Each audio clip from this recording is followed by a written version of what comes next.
आमच्या आदरणीय सर्वस्व आदरणीय रत्नाकररावजी गुट्टे साहेब यांनी मला वयाच्या अवघ्या 25व्या वर्षी अकोले पंचायत समिती गणाकडून उमेदवारी देऊन जो माझा विश्वास दाखवला आणि तेथील भादर जनतेने मला मतदान रूपी जो प्रेम दिले त्याबद्दल त्या जनतेचे आभार व्यक्त करतो। आणि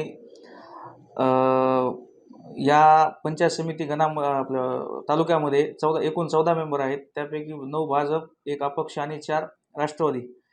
बहुमत असल्याच्या कारणाने आदरणीय रत्नाकर गुट्टे साहेब यांनी मला अवघ्या वयाच्या 25व्या वर्षी सभापती पदाची संधी दिली तालुक्याच्या जनतेची सेवा करण्याची। त्याबद्दल मी आदरणीय आमचे सर्वस्व डॉक्टर रत्नाकररावजी गुट्टे साहेब यांचे आभार व्यक्त करतो।